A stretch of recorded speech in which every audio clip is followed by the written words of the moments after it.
My Girls Book 1 to be the best at everything. Now, am I going to talk about my ethical standpoint on this book? Like my opinions as a girl? No. Because I think that would probably ruin the vibe. We're just here for the ASMR and the immense tapping noises. Because this hardcover, oh my god, it makes a good ass noise. But anyway, I hope you guys are well. Hopefully we can all take some advice from this book. I mean, it is very useful stuff, like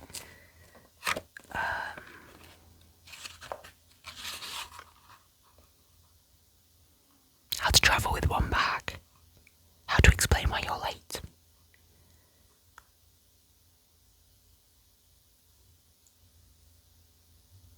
how to survive in a horror movie. I mean, very useful stuff for everybody, right? So, let's get into it. So, the first one we're going to do, I'm just going to open it to a random page and I will just read you the advice.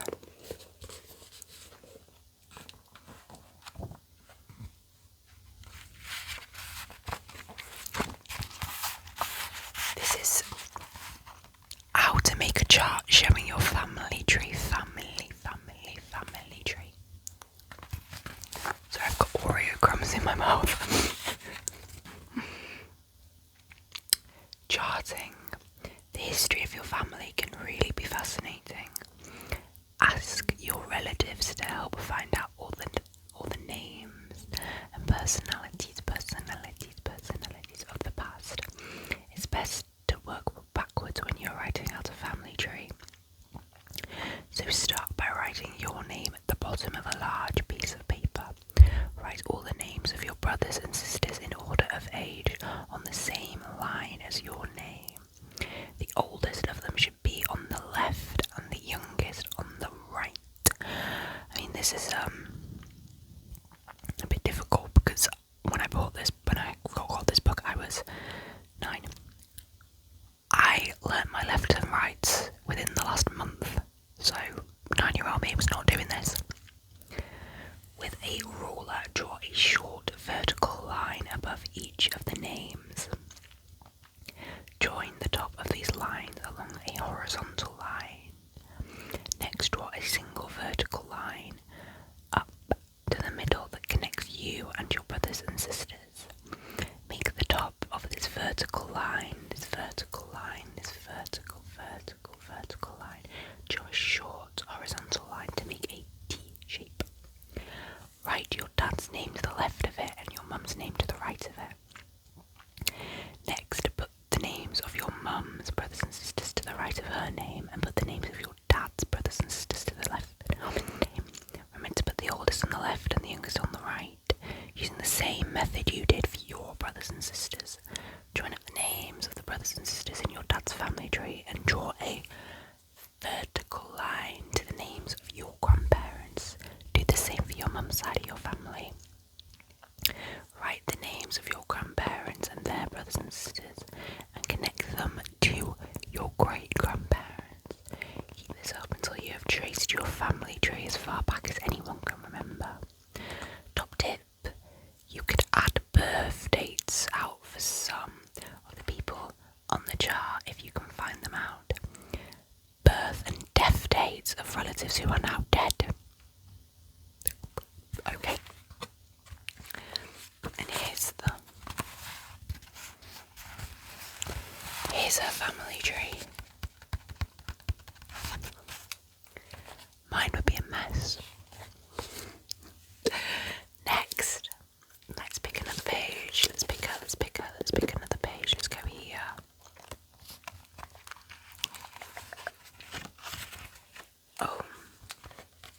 Oh, we have 2.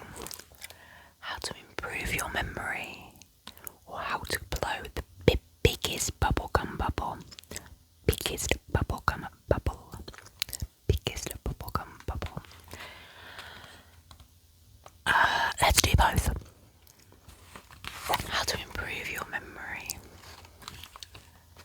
best way to improve your memory is to exercise your brain by doing a few puzzles every day. Newspapers normally have a daily puzzle page, but you can buy different types of puzzle books. Learning skills is a great way to whip your brain into shape. Try mastering something new, like learning how to play an instrument or learning how to knit. Brush up on your observational skills. Ask someone to collect together 15 small objects from around the house and place them in front of them you on a tray. Study them for 30 seconds and then go away and try and write down all the objects you remember. Alternatively, get your friend to remove one object whilst you close your eyes. Guess which object is missing from the tray. One of the easiest ways to remember things is by repetition. The more you practice this, the faster you will memorize things. Try learning a new poem every week. Read it out loud to yourself a few times until you can recite it by heart. Mnemonics, which are memory tools, are handy as well. The trick is to remember associate the information you may need to remember with simple sentences. For example, you could use the sentence, Richard of York gave battle in vain, to recall the colours that appear in the rainbow and their order. No, we all know that is not how you remember the order of the rainbow. We all know it's Roy G. Biv. Roy G. Biv is a colourful man. Not this. Richard of York gave battle in vain. No. Wrong. Want to help you out how many days are in the month? 30 days have September, April, June and November, all the rest are 31, except February alone. And that has 28 days clear and 29 in each year. We all know, well, I know it works. That's a poem, but when I was a kid, that confused me even more. How I did it, and how I think everybody should do it, is this way. If it's on the top of your knuckle, it has 31 days, and if it's in the groove of your knuckle, it has 30. So January, February, March, April, May, June, July, August, September, October, November, December. So much more easy. But now people see me do this, and they look at me weirdly. But that's how I remember it. By using your knuckles. January, February, March. Ignore my monkey nail. I've been eating Oreos, so I have to look at Oreograms. January, February, March, April, May, June, July, August, September, October, November, December. Works better. Although I'd hope everybody watching this knows that. The next one is how to blow the biggest bubblegum bubble. And here she is. I mean, it's so big, it's defying gravity. Look at that. Wow. Put a piece of bubblegum in your mouth and chew it well. The larger the piece of bubblegum, the larger the bubble you can blow. Make sure it is soft and stretchy. With your tongue, flatten the bubblegum across the back of your top and teeth. The backs of your top and bottom front teeth. Using your tongue again, push the centre of the gum out between your teeth and seal your lips all around the bulge in the gum. Finally, blow into the bulge of the bubble gum and see how big you can get your bubble before it pops and sticks all over your face and hair. Your face and hair.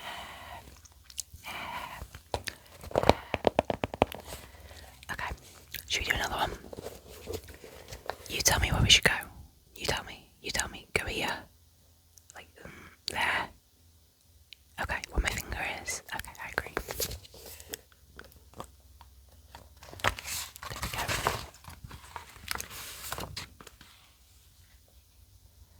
How to write an award-winning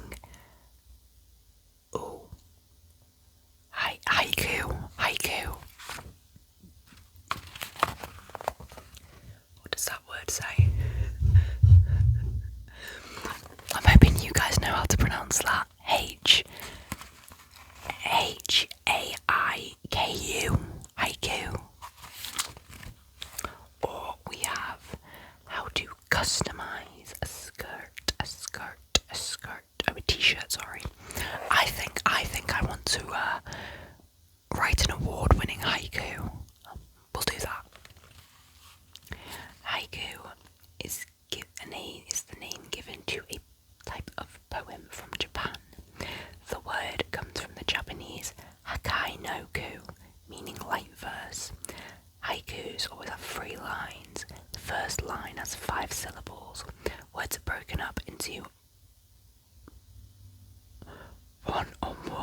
chunks called syllables. For example, the word cat has 1 syllable, but crocodile has 3. The first line of the haiku normally introduces the subject of the poem. The second line has 7 syllables and often describes what the subject of the haiku is doing, and the final line has 5 syllables and acts as a punchline, punchline, punchline, punchline. So I'm getting it's a bit like a sonnet. Here's 2 examples.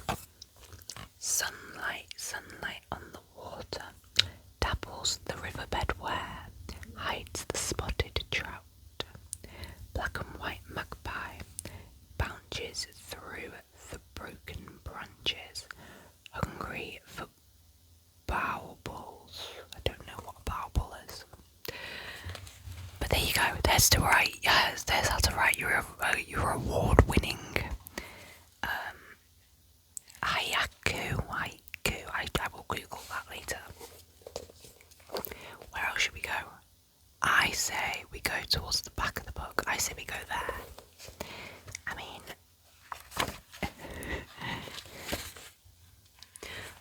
how to survive in the desert. Now we're talking, guys. Now we're talking. Now we're talking how to survive. They've got a diagram. And then they've got an image. She looks thirsty. Anyway, I don't know why I'm in such a nasty mood today. I'm really being quite horrible. Right, let's find out how to survive in the desert. The most important thing to do when you find yourself alone in the desert is to find shelter from the sun. Look for shadows cast by scrub vegetation or rocks. Shelter during the day and travel by night when it's much cooler. The biggest problem you will face is a lack of water. To ensure you have a source of water, construct a solar still. Solar still. It's in quotes. Take a plastic bag and cut it down one side. Seam along the bottom edge. Open it, so now you have a large plastic sheet. Dig a shallow hole, and in the middle of the hole place a cup upright in the sand, below the level of the ground. Cover the hole with the plastic sheet and anchor it with stones around its edge. Place a small stone in the middle of the plastic, so it is directly above the cup. Water vapour will condense beneath the plastic sheet and drip into the cup. Your solar still will not provide much water, so you will still need to consume as much as your bodily fluids as possible. The biggest cause of water loss is sweating. Don't cry, talk, or pant in the heat. You need to keep your mouth closed and breathe through your nose. This reduces the amount of water you lose from your body and make sure your movements are slow and regular to keep your sweating at a minimum. When you are hot, you will want to take your clothes off. Don't. Keep as much of your body covered as possible. Protect your skin from the sun and hot winds. If you have a hat, keep it on to protect you from sunstroke and conserve moisture. If you do not have a hat, tie a piece of cloth around your head and make sure it hangs over the back of your neck. Watch out for signs you are suffering from too much heat. You will start to feel tired and disorientated. Check the colour of your wee.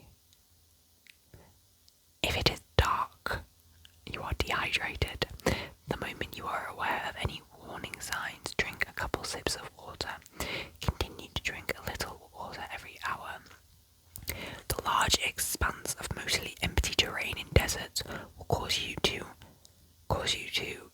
undetermined distances. As a general rule, things are often about 3 times further away than you think. Standstills are frequent in the desert. If you get caught in one, stay calm and look for shelter behind, with your back to the wind until it is past. Oh, great. There you go, that's Bear Grylls Ella. She's here to make sure you're fine in the desert. But when we are all stuck in the desert,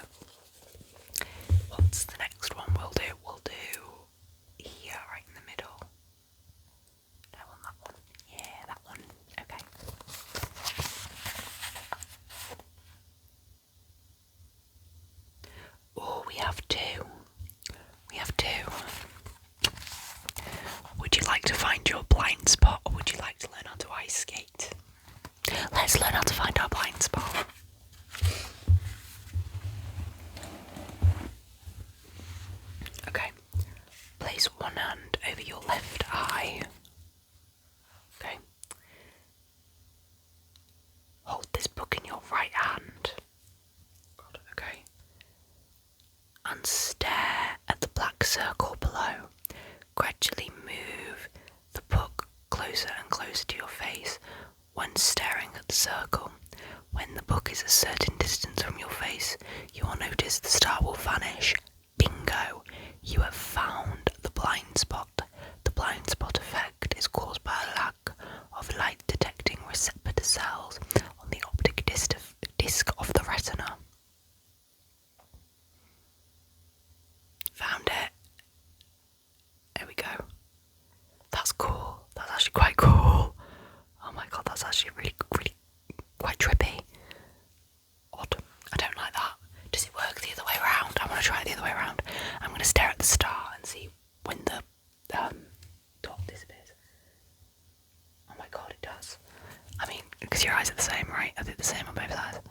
I feel like I should know that. That was quite fun. I actually quite like that one. Okay. The next one, I'm going to let you pick. Where should we go? Should we go towards the back or towards the front of the book, or in the middle? In the middle. Towards the back or the front?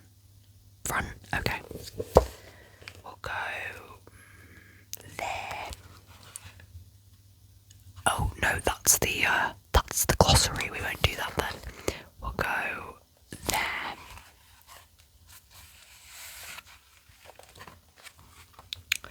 Oh, we have two.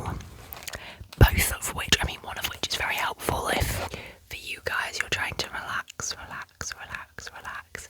The other one is a bit questionable. It's a bit questionable. But you know what? We'll read both. We'll give him the benefit of the doubt. The first one, how to make your own luxury bubble bath. Here's a quick, simple way to make some luxurious bubble bath that you can enjoy when treating yourself to a well-deserved pampering session. Alternatively, put some in a pretty glass bottle and give it to your best friend as a present. In a clean bowl, mix together 2 cups of lightly coloured or clearly coloured shampoo, 3 cups of water and 2 tablespoons of salt. Stir the mixture gently until it thickens. Pour a tiny amount of food colouring into your mixture and stir again. Keep adding the food colouring until the mixture is a perfect pretty pink. Add 10 drops of essential oil for a wonderful scent. Rose, lavender, ylang-ylang, sandalwood, monjam, myrrh, rosewood and chamomile have relaxing, luxurious scents. I like ylang-ylang and lavender. Myrrh smells like dirt. Pour the bubble bath into a bottle and seal. I am being very mean today, aren't I? But myrrh doesn't smell good. It really doesn't. It doesn't smell nice, I'm so sorry. I like what's that smell that some people think smells like weed. I think it's chamomile and I'm drinking chamomile right now, chamomile tea, so take my opinions with a grain of salt. How to control the weather.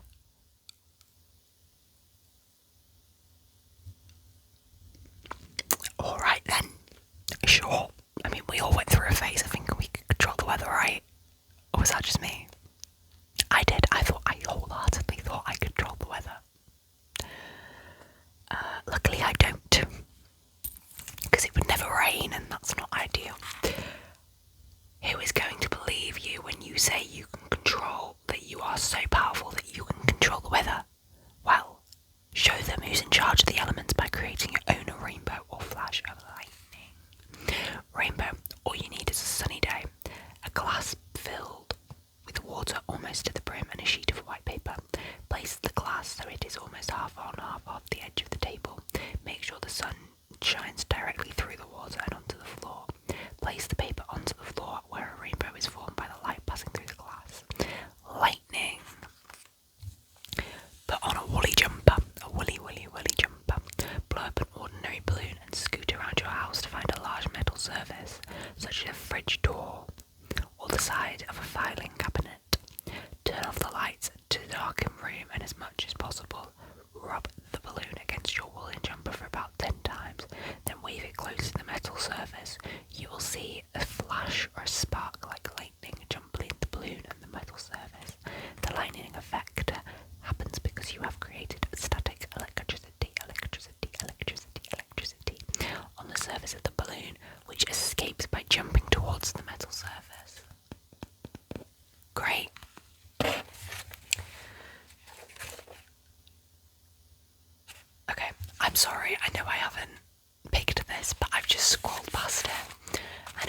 like we all need to know how we're gonna survive in a horror movie.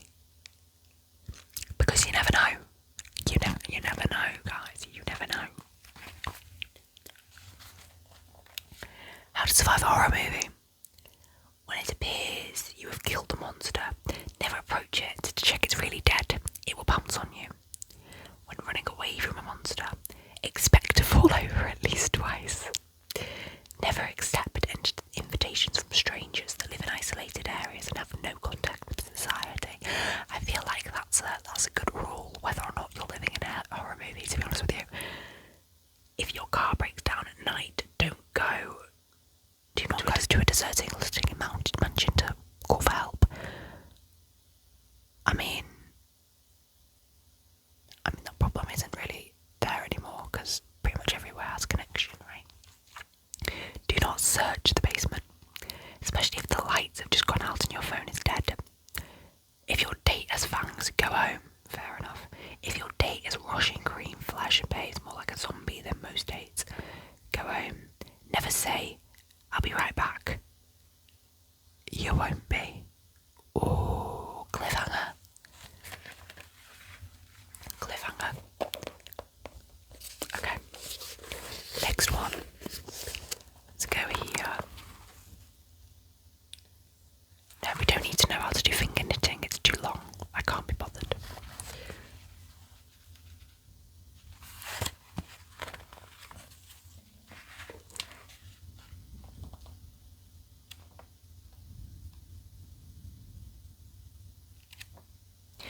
This one's a bit creepy. Let's do that one. I mean, there's one called How to Revise for Exams, but I feel like that might cause us all a bit more stress, to be honest with you. But I found one called How to Follow a Friend Without Being Noticed.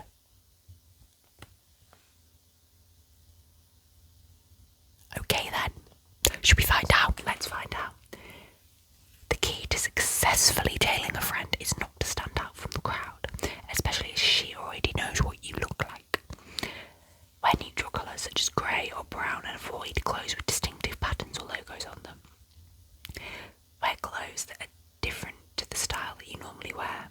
Whenever possible, walk on the opposite side of the street from the person you are following. Match your pace to them so you are travelling at the same speed. Act nonchalantly. Never stare at the person you are tailing. Just glance at them time to time. What the hell? If they happen to look at you, pretend to be occupied with other things like making calls on your mobile or looking for a certain house. If your target stops for any reason, you should not stop immediately. Keep walking for a while and then stop and pretend to tie your shoelace or short search for something in your bag until they start walking again. If your target goes into a building, find a scheduled spot from which you can watch the entrance until they appear. If you think you've been spotted, don't panic. If you react straight away, it's obvious you have been rumbled. Escape from the situation. Look at your watch or pretend to check a message, then loudly exclaim, "Oh no, I'm really late," and run past the person you are tailing, rather than away from them. This looks less suspicious. Great.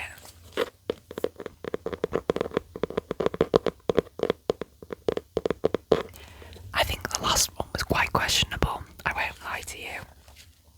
But when I'm stalking people, I'll take it on board. I mean, let me know if there's other things that you would like to hear from this book. Let me know if you want another one, because I've actually found this quite fun. I've had this book for ages. I mean, there are some things that are quite useful, like how to avoid jet lag,